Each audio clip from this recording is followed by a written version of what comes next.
하나님의 말씀 보겠습니다. 하나님의 말씀은 신약성경 마태복음 17장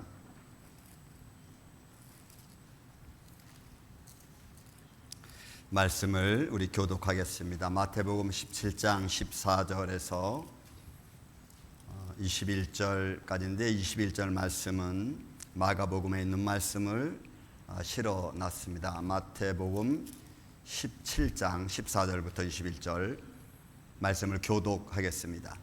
그들이 무리에게 이르시매 한 사람이 예수께 와서 꿇어 엎드려 이르되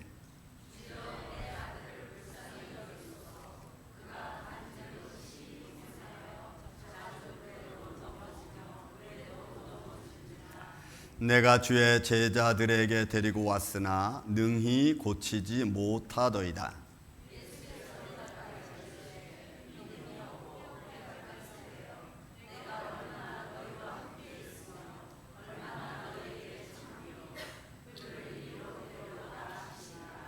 이에 예수께서 꾸짖으시니 귀신이 나가고 아이가 그때부터 나으니라.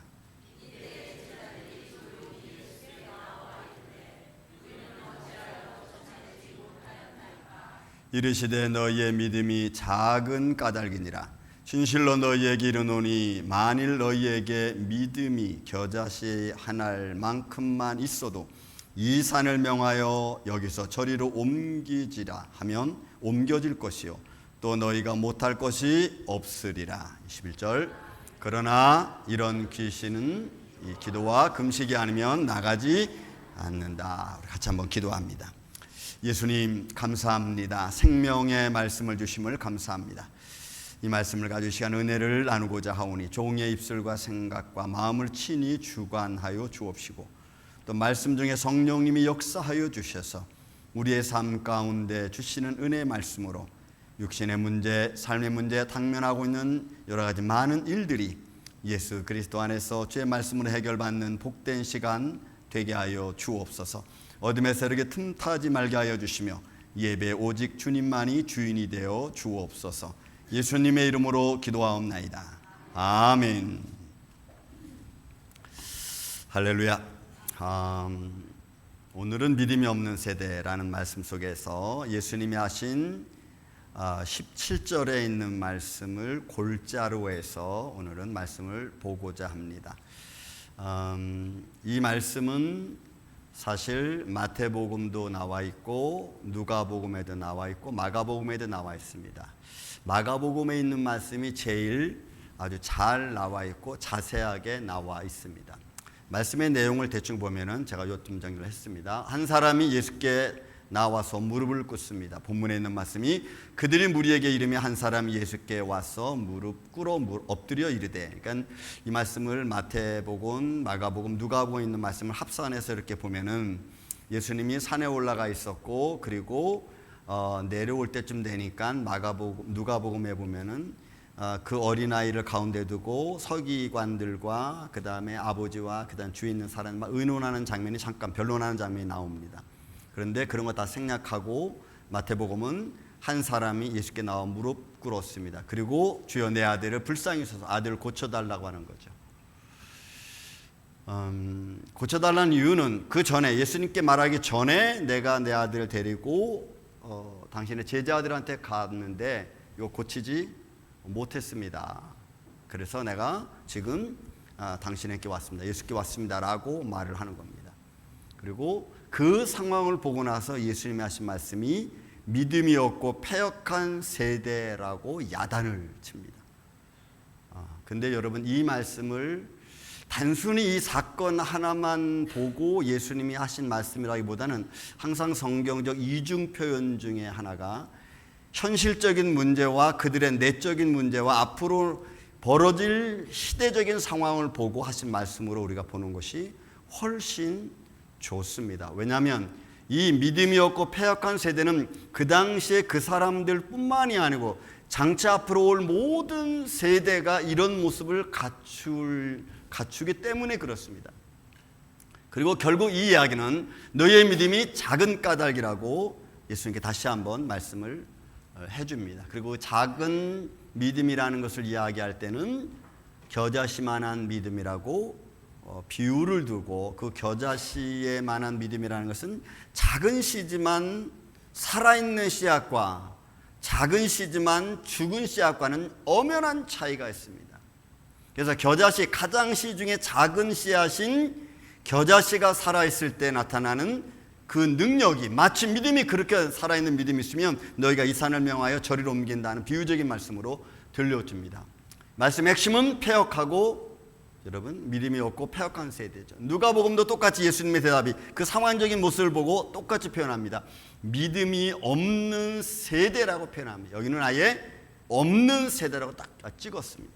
누가복음은 믿음이 없고 패역한 세대로 같이 말씀을 반복합니다. 다시 말씀드리면 예수님은 왜 이 어린아이의 사건을 보시고, 단순히 어린아이의 귀신 들린 사건인데 이 사건 앞에서 믿음이 없고 패역한 세대라는 말씀으로 그 어린아이를 향한 또 그 주위에 있는 모든 사람들에게 이 말씀을 하시느냐라고 하는 겁니다.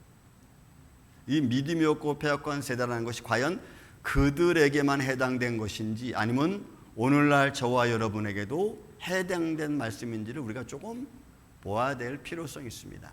그래서 제가 크게 두 가지로 나눴습니다. 하나는 믿음이 없고 패역한 세대의 모습을 잠깐 여러분 말씀을 보고, 그 다음에는 그에 따른 믿음이 없는 세대, 좀 AI에 관한 이야기를 잠깐만 들려주면서 왜 믿음이 없고 패역한 세대가 오는지를 제가 이야기를 여러분에게 드릴까 합니다. 여러분, 질병의 문제, 질병과 어떤 환경의 문제가 우리 앞에 있습니다. 질병과 어떤 또 다른 상황의 문제들이 우리 앞에 있는데, 그러니까 원인과 결과는 알죠. 그 원인을 알고 있는데 그걸 어떻게 해야 될지를 모르는 거예요. 아니, 해결 방법을 아는데도 안 하는 것일 수도 있습니다. 믿음의 문제가 그런 문제 중에 하나입니다. 여러분, 우리는 이 문제를 지금 이 앞에 남아 있는 많은 무리 앞에서 일어난 사건입니다. 마가복음 말씀드렸듯이 서기관들이 그 아이를 둘러놓고 많은 사람을 의논합니다. 사회적인 관점에서 이 아이의 문제를 지금 보고 있는 거예요. 제가 어렸을 때 성남 은행동이라는 꼭대기 동네에 살았습니다. 그 길을 가다가 갑자기 어느 한 사람이 뒤로 벌렁 넘어지더니 막 거품을 물고 몸을 막 흔드는 걸 봤어요. 지금은 이제 그걸 간질이라고 해서 이야기하지만 그 당시엔 그게 뭔지 몰랐어요. 가던 사람들이 깜짝 놀랐습니다. 가지고 어떻게 할지를 못해요. 막 거품을 흘리면서 막 몸을 흔드니까 사람들이 막 이래요. 그런데 한 5분에서 한 10분 그러고 나더니 얘가 또 벌떡 일어나. 이런다니 이렇게 손을 이렇게 입을 씻고 몸을 정리할 걸어가더라고요. 그 사람들이 모르죠. 이런 현상들을 바라보는 사람들은 그냥 대답을 못하고 그 상황에 대해서 뭘 대처를 아무것도 하지 못해. 아마 이 아이의 모습도 그랬던 것 같아요. 여러분, 마가복음, 누가복음 보면 이 아이가 어렸을 때부터 불에도 들어가고 물에도 들어가고 넘어지는 거죠. 그런 아이의 질병에 대한 그 모습을 바라보면서 이거는 질병이라기보다는 아마도 귀신 들린 것이 아닌가 이렇게 보는 거죠. 그렇지 않고서야 왜 순간순간 저가 불에도 들어가도 아무 이상이 없고 물에 빠져도 아무 이상이 없는가. 그냥 사람들은 은연중에 인정합니다. 저 아이는 귀신 들렸다 이렇게 말해요. 금방 말씀드린 것처럼 마가복음에서는 이 현상을 보고 서기관들이 나와서 그 아이를 놓고 그 주위에 있는 사람들 의논합니다. 얘가 왜 이러냐? 이게 무슨 문제냐? 그러나 그들의 변론은, 그들의 이야기는 아무 결과를 맺지 못해요. 결과가 나오지 않아요. 왜? 그들은 원인은 알아요. 왜 이렇게 됐는지는. 그런데 그것을 어떻게 해결해야 될지를 전혀 모르는 거예요. 아니, 해결점도 그들은 알고 있었는지 모릅니다. 왜냐하면 예수님, 그 당시에 예수라고 하는 사람은 제자들을 데리고 하나님의 말씀을 선포했을 뿐만이 아니고 기적과 표적을 이루신 분이었습니다. 예수님만 찾아가면 치료가 되는 거죠. 해결점이 있는데도 불구하고 어떻게 치료해야 될지 모른다고 하는 것은 그들의 예수님을 아예 찾아가지 않는 겁니다. 왜 찾아가지 않을까요? 이유는 너무 심플해, 간단해요. 그를 인정하는 행위를 하고 싶지 않은 거예요. 예수를 메시아로, 그리스도로 인정해주는 행위를 말을 하고 싶지 않은 거예요. 알고 있지만 믿지 않는 거예요. 그를 찾아가서 예수여 이 아이를 고쳐주소서, 아니면 예수여 우리의 죄를 용서하옵소서라고 하는 이런 신앙적인 고백을 그들은 원치 않는 거예요. 왜? 그것이 자기들이 마치 예수한테 지는 듯한 어떤 자존심 상하는 일이라고 생각했기 때문인지도 모르겠어요. 인정하고 싶지 않기 때문에 예수 앞에 가지 않습니다. 그러나 그 아이에게 있어서의 문제의 해답은 예수께 있는 거예요. 여러분, 예수님이 이런 상황을 알고 있습니다. 그래서 오늘 표현합니다. 예수께서 이르시되 믿음이 없고 패역한 세대라는 말을 씁니다. 여러분, 귀신 들린 자는 그 어린 아이입니다. 그러면 그 어린 아이에게 믿음이 없고 패역한 세대라고 얘기하는 걸까요? 아니면 예수님이 그 상황을, 그 어린아이의 상황을 보고 있는 주위에 있는 사람들을 향하여 하시는 말씀일까요? 이 믿음이 없고 패역한 세대라는 말은 그 아이에게 하는 말이기 전에 그 아이를 보고 있는 둘러선 무리들로 하여금 그들이 어떻게 처신해야 될 줄 알면서도 하지 않는 그들을 보고 예수님이 들려주는 말씀입니다. 이런 믿음이 없다는 것은 아피스토스, 아는 부정사입니다. 그런데 이 말은 믿을 수 없다는 이야기입니다. 뜻 자체가. 그러니까 믿지 않는다는 의미를 가지고 있어요. 그러니까 이 단어 속에 가지고 있는 것 중에 하나는 마땅히 그들이 믿고 그들이 마땅히 고백하고 마땅히 그들이 찾아가야 될 예수님께 향하지 않는 거예요. 그들의 삶이 예수를 향하여 있지 않기 때문에 그런 거예요. 그러니 그들을 향하여 예수님 보는 것은 믿음이 없는 걸로 보는 거예요. 어떻게 보면 자기가 인정받지 못하는 예수님의 모습이기도 하지만 동시에 자기를 향하여 달려오는 이들은 여러분 아무도 없어.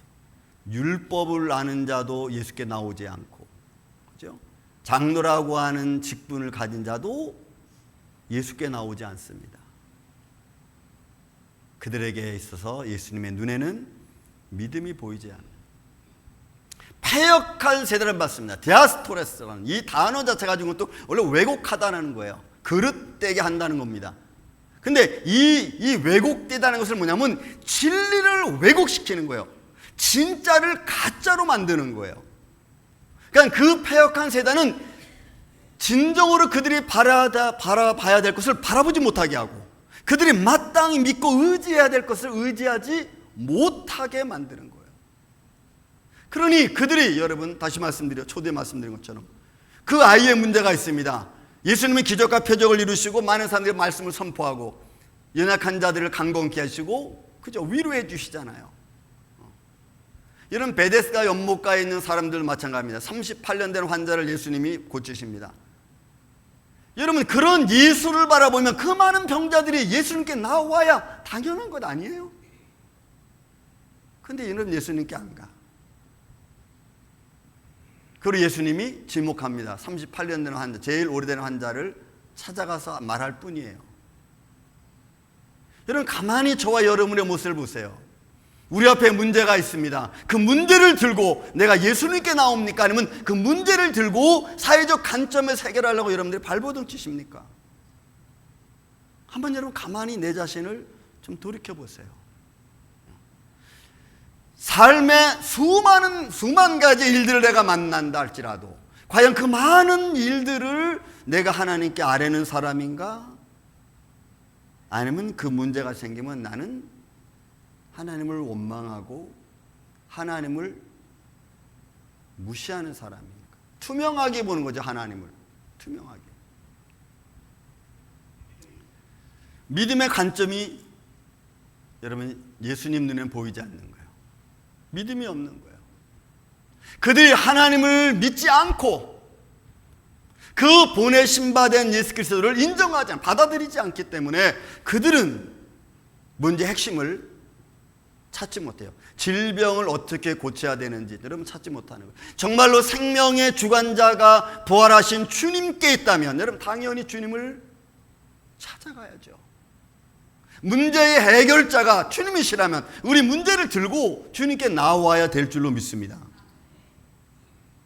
자녀의 문제든 여러분들의 사업의 문제든 여러분들의 질병의 문제든 그 어떤 것이라도 왜요? 하나님을 믿는 믿음 안에서 내가 이 문제를 하나님 앞에 놓고 내가 인정하지 않으면 여러분 아무것도 사실은 해결되지 않아요. 그런데 예수님 눈에 비춰진 이 사람들은 이 아들의 아버지와 주위에 있는 사람들은 사실은 이 사실을 인정하고 싶지 않은 거예요. 예수 앞에 나아가서 고쳐달라고 말하고 싶은 생각이 없는 거예요. 왜? 자존심 상하는 일이거든요. 이런 제자들의 모습을 또 이런 사람들의 모습을 본 예수님은 한마디 표현합니다. 이 믿음이 없고 패역한 세대라고 말씀합니다. 여러분 사람들의 문제점 단순합니다. 우리는 믿음의 사람들입니다. 여러분 믿습니까? 맞습니까? 우리가 믿음의 사람이라는 거 맞습니까? 그러면 우리의 삶의 문제를 다시 한번 그 어떤 것이라도 정말 내가 믿음의 눈으로 보고 있는가를 한번 여러분 스스로에게 질문을 좀 던져보세요. 여러분 문제가 생겼습니다. 그게 뭐 학업의 문제든 직장의 문제든 사람과의 관계성의 문제든 여러분 그 문제를 갖고 하나님께로 나옵니까? 아니면은 사람들과 관계성 속에서 해결하려고 합니까?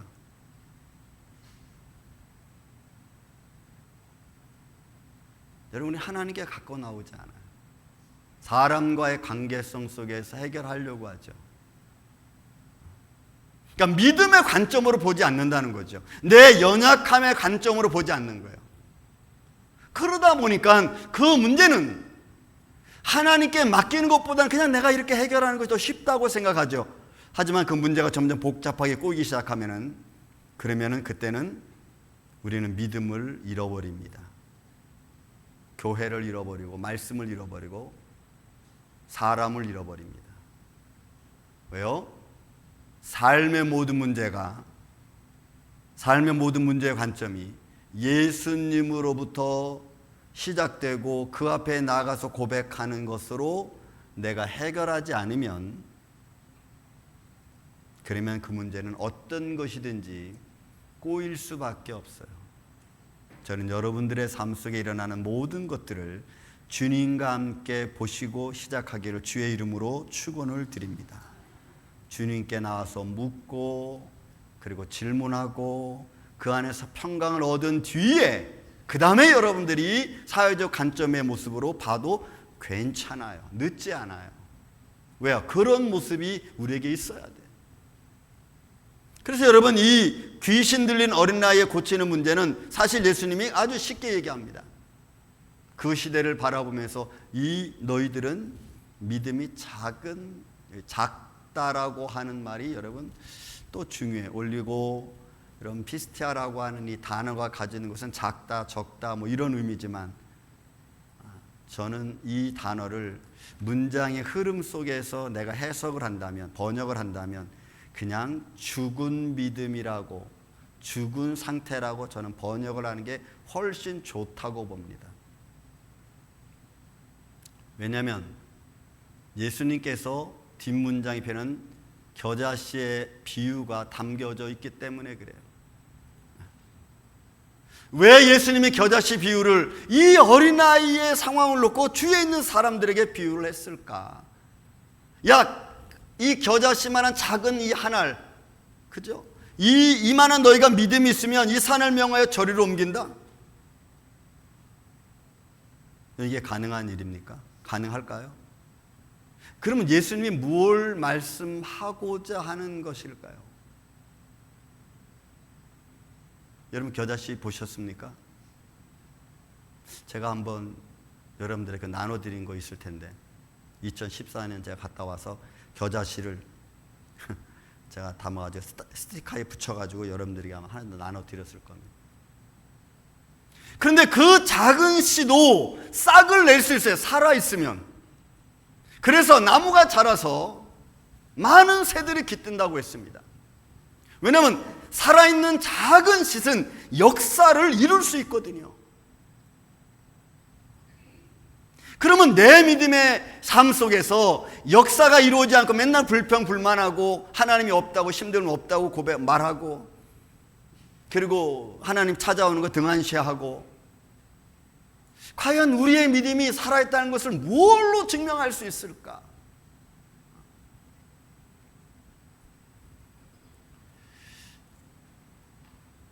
시 중에 가장 작은 시 겨자씨.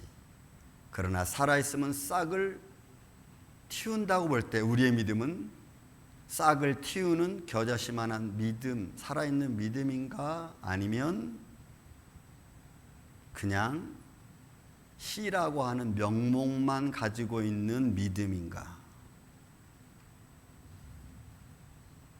한번 여러분 우리는 봐야 됩니다. 제가 가끔 여기 이제 잔디를 한 번씩 깎는데, 잔디 깎다가 보면은 튤립, 우리 집사님들이 심어놓은 튤립이 있습니다. 그 튤립이 어느 날 막 깎다 보면 조그만한 씨가 이렇게 싹이 이렇게 나왔어요. 이렇게 싹이 이렇게 나. 언제 심었는지도 몰라. 그런데 그 싹을 낸 걸 이렇게 보면 너무 이뻐. 이거 살아있네. 살아있으니까 싹이 나오고. 마가복음에서는 예수님이 이 어린아이 이야기를 마지막 마치면서 말씀하는 것이, 살아있는 믿음이 되려면 이런 기적과 표적을 이룰 수 있는 것은 기도 외에는 없다고 말씀합니다. 그러니까 이 말씀의 폭이 굉장히 넓어요. 살아있는 믿음은 하나님과의 관계성 속에서 이루어진다는 거죠. 하나님과 나와의 관계성 속에서 내 영이, 내 믿음이 살아 움직일 수 있다고 하는 거예요. 근데 여러분, 우리가 기도하지 않아요. 예배 등한시해요. 어디서 우리가 살아있는 믿음을 증거할 수 있겠습니까? 무엇으로? 하나님 말씀을 여러분 자주 읽으십니까? 말씀의 감동함 우리 안에 있습니까?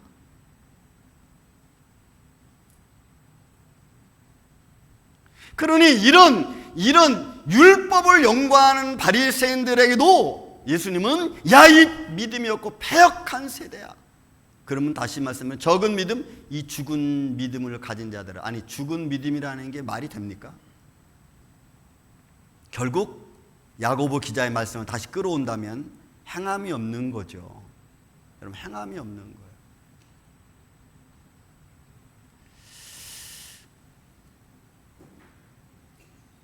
자, 이 말씀을 여러분 잠시 여러분들이 이제 뒤로하고 제가 믿음이 없는 세대에 대한 이야기를 좀 더 하겠습니다. 왜 예수님의 믿음이 없고 패역한 세대라는 말씀을 어린아이에게 아니고 주위에 있는 사람들에게 했을까?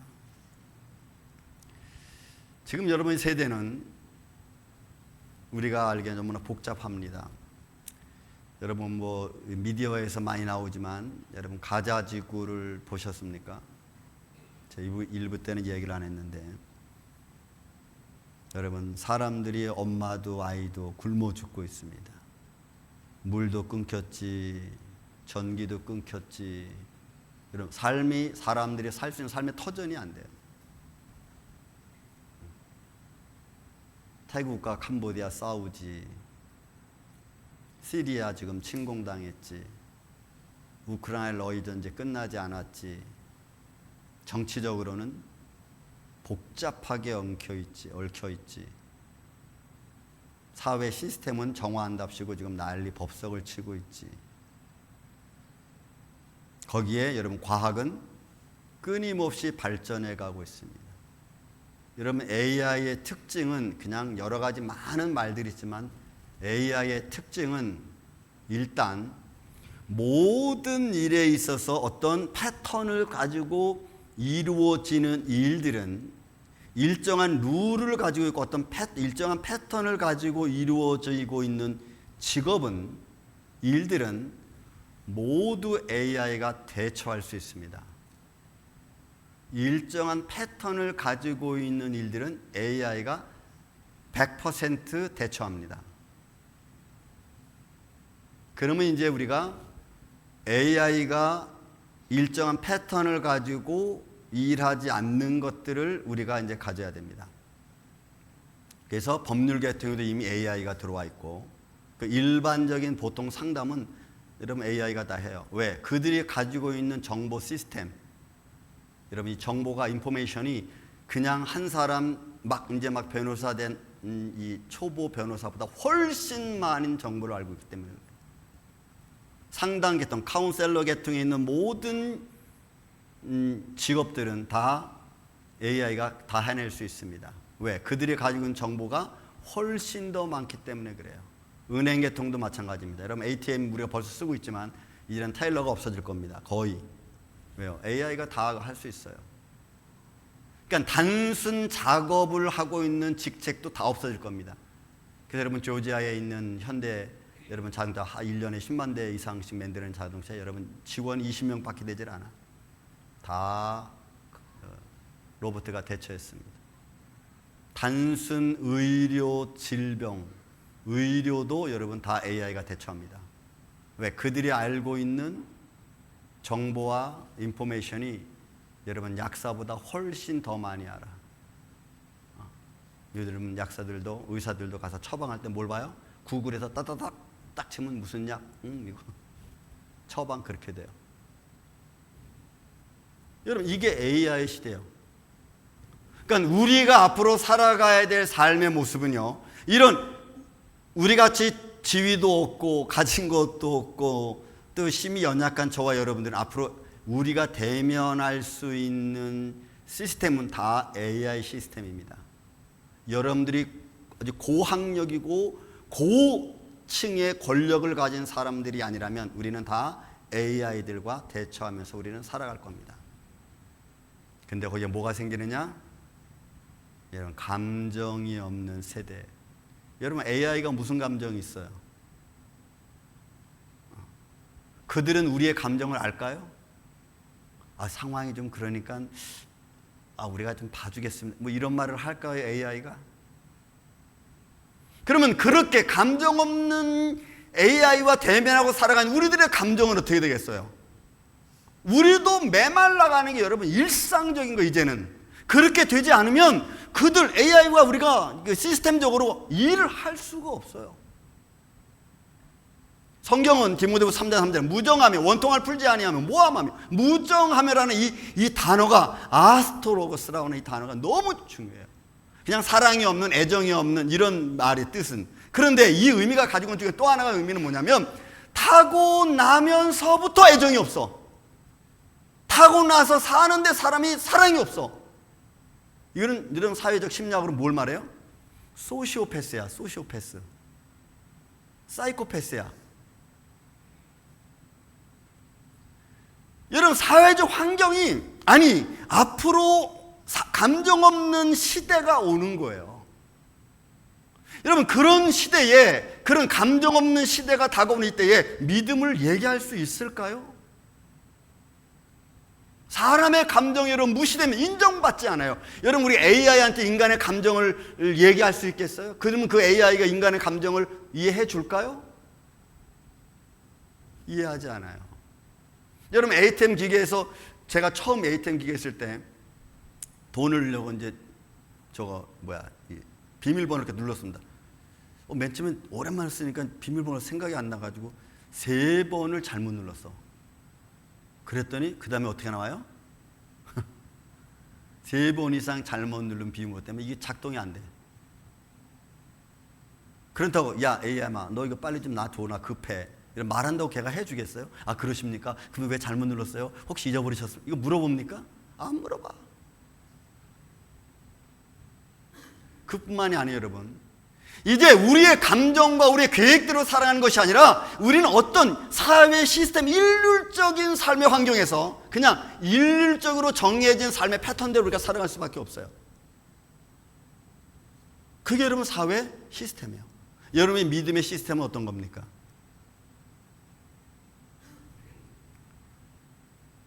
이런 세상이 우리 가운데 오고 있으니까 우리는 여러분 좀 냉정해져야 되는데, 인간이 어떻게 냉정해질 수 있어요? 그거 쉽지 않잖아요. 그러니까 저와 여러분, 앞으로 우리 후대의 아이들은 일상생활이 AI와 같이 살아가게끔 되어 있어요. 일상생활이. 그런데 그들에게 믿음을 우리는 줘야 됩니다. 믿음의 유산을 남겨야 돼요. 이게 가장 중요한 문제입니다. 그래서 예수님은 그 아이를 보면서, 그 아이가 예수님께 오면은 여러분 돼요. 근데 그들은 예수님께 가질 않아. 말씀드렸듯이 자기 자존심이 상하고 왠지 모르게 지금 예수라고 이름 앞에 우리가 무릎 꿇는 것 같고, 이런 자존감 때문에 안 가는 거예요. 인정하고 싶지 않은 거죠. 제가 두 사람을 소개해야 할 겁니다. 이건 사회학자 사람, 신앙인들이 아닙니다. 사회학적으로 나온 사람들이. 최근에 제가 산 책 중에 하나가 요하임 바오라고 하는 독일 학자의 책입니다. 그 이제 제목이 현실 없는 현실입니다. 그러니까 인공지능의 시대에 새로운 종교가 있어야 되는데, 그 새로운 종교를 뭐라고 표현하냐면 테레스 휴머니즘. 그러니까 이들의 삶 속에는 인간이라는 것이 없는 거예요. 이런 이 바우라고 하는 사람은 분자 생물학자고 신경학자입니다. 신경생물학자입니다. 이 트랜스 휴머니즘이라는 단어는 그냥 여러분 그냥 기계라고 생각하면 쉬워요. 어떤 거냐 이거예요. 인간이 가진 생물적인 것, 정신적인 것, 이 모든 정신적이고 감정적인 한계를 기술이라고 하는 수단을 통해서 다 극복할 수 있다고 말하는 게 트랜스 휴머니즘이에요. 그래서 그 극복된 인간을 다시 무슨 말로 부르냐면 포스트 휴먼이라고 부르는 거예요. 그러니까 인간이 여러분 육신적으로 연약하고 부족하죠. 정신적으로 마음이 약하고 힘들죠. 이런 힘들고 어려운 인간적 한계, 생물학적 또 정신학적 이런 몽등을 다 이겨낼 수 있도록 해주는 것, 이게 여러분 트랜스 휴머니즘이에요. 어떻게 이겨내느냐? 어떻게 이겨낼 수 있느냐? 이게 디지털화 시키는 겁니다. 인간의 생각, 이 아날로그적인 인간의 생각과 마음과 이런 연약함을 디지털화 시켜서 디지털 시뮬레이션으로 만들어 가는 거예요. 그리고 슈퍼 인공 컴퓨터로 대처할 수 있는 거예요, 여러분. 이게 일론 머스크의 뉴럴링크입니다. 뉴럴링크. 그러니까 사람들이 트랜스 휴머니즘에서 몸이든 마음이든 인간이 가진 모든 한계를 극복할 수 있게끔 만들어주는 상태, 수단, 기획, 시스템, 이걸 말하는 거예요. 이걸. 왜? 앞으로 우리가 AI하고 대면해서 살아가면서 그들과 같이 해결할 수 있는 삶이 되려면 지금 우리 인간의 생물학적 인간 가지고는 안 된다는 거예요. 그래서 인간은 결국은 뉴럴링크, 뇌에다 칩을 박을 수밖에 없고 인간의 뇌와 컴퓨터와 연결시킬 수밖에 없다는 겁니다. 이게 이 바우어가 하는 말 중에 하나예요. 저는 여러분들 혹시 영화 보셨을지 모르겠지만 아바타 영화 제가 봤고 알리타 영화도 봤습니다. 이런 이 카멜론이라고 하는 감독자가 만든 이 아바타와 알리타 2라고 하는 영화는 가상세계를 이야기하는 거예요. 저는 지금 이제 알리타 2가 나온다는데 제가 굉장히 기대가 돼요. 이 카메론 박사, 이 영화 감독이 어떤 상상으로 제2탄을 만드는지 정말 여러분 기대가 돼요. 데이비드 차모스라는 사람도, 이 사람도 철학자입니다. 불가지론자입니다. 이분이 낸 책 리얼리티라고 하는 2022년 낸 책이 있어요. 리얼리티. 이게 가상세계와 철학의 문제입니다. 이 차모스라고 하는 사람은 한 걸음 더 들어가서 아주 실제적으로 이야기를 하고 있어요. 그 이야기가 인간의 두뇌 안에서 벌어지고 있는 모든 일들, 이걸 다 디지털화 시킬 수 있다는 겁니다. 여러분들이 심장 박동이 뛰면은 여러분 심장박동이 뛰면은 그 그래프가 나오죠. 찌직 이렇게 나오죠. 이런 뇌파를 검사하면 뇌파가 찌직하게 나오고, 지금 여러분 어떻게 해요? 뇌파를 이렇게 찍으면은 사람들이 감정이 막 좋을 때는 어떤 색으로 변하고, 막 사람이 화가 나고 막 앵그리 막 하면은 어떤 색깔로 나오고, 그 뇌파가 어떻게 움직이지 이렇게 나오잖아요. 지금 이제는 그게 그렇게 안 나오고 시뮬레이션으로 딱 나올 수 있도록 된다는 거예요. 그러니까 인간의 의식을 컴퓨터화 시키는 거예요. 연결시켜서. 그러니 그런 삶 속에서 현실감 있는 삶을 느낀다는 게 여러분 쉽지 않아. 여러분 아바타에서 가장 중요한 사건이 뭐예요? 주인공인 사람이 하체, 불구자 아니에요? 근데 그가 컴퓨터 안에 들어가서, 아니 어떤 케이프스 안에 들어가 가지고 정신세계에 빠져 들어갑니다. 여러분 그게 가상현실이에요. 그 가상현실에 들어가서 아바타 세계로 들어가는 거 아닙니까? 그러니까 이 가상현실이 현실인지 아니면 이게 가상세계인지를 사람 나중에 헷갈려. 내가 지금 어디 살고 있지?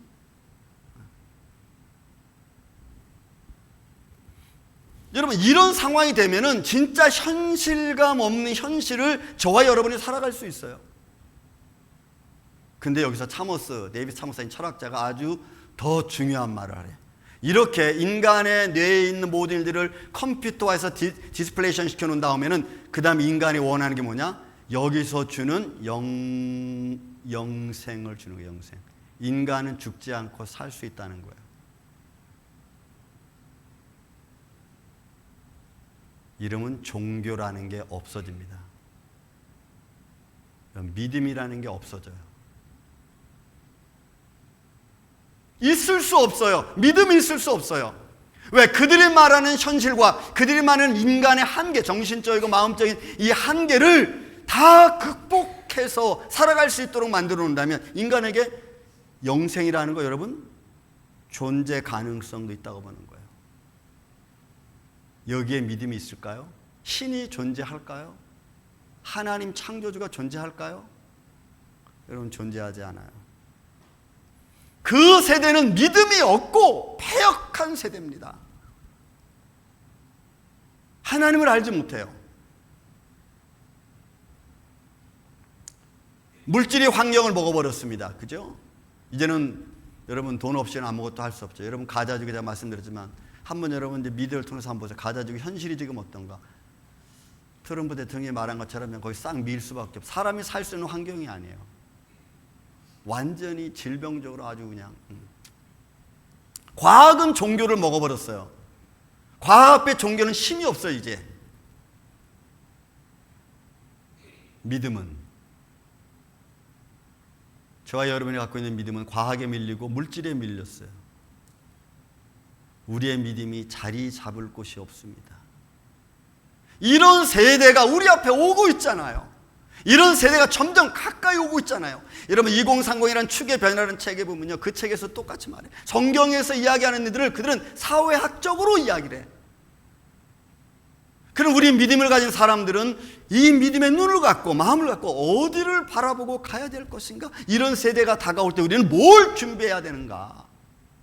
믿음이 없는 세대에 우리는 믿음을 증거해야 되고, 말씀이 없는 세대, 아모스 말씀처럼 여러분 말씀이 없어 기갈이잖아요. 그때 우리는 믿음의 사람인 저와 여러분들은 어떤 준비를 하고 마음의 자세를 갖고 나아가야 될 것인가? 우리 아이들에게 뭘 가르쳐야 되는가?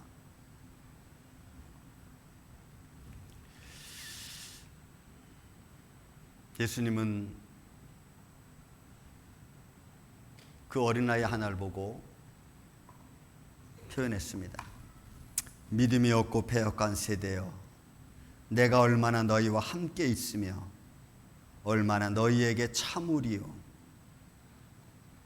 그를 이리로 데려오라. 믿지 않는 시대가 옵니다. 살아계신 하나님의 말씀을 듣지 않는 세대가 옵니다. 근데 우리는 거기에 귀를 기울여야 되고, 말씀이 문서화되고 받아들이지 않는 세상 속에서 우리는 말씀 위에 서야 됩니다. 저는 우리 임마누엘 교회가 이 아침에 저와 여러분이 이런 시대 앞에 적어도 말씀 안에 서서 살아계신 하나님을 바라보는, 그 하나님을 찬양하며 예배하는 이 아침에 저와 여러분 되시기를 주의 이름으로 축원을 드립니다. 사랑과 은혜가 많으신 아버지 하나님 감사합니다. 시대는 이렇게 빨리 흘러가고 있는 이때에 주여 우리의 믿음 잃어버리지 않도록 붙잡아 주옵소서. 이 믿음이 없고 패역한 세대를 바라보며 말씀 위에 굳게 서서 그리스도의 향기를 드러내는 임마누엘 장로교회 이 아침 예배자들 되게 하여 주옵소서. 예수님의 이름으로 기도하옵나이다. 아멘.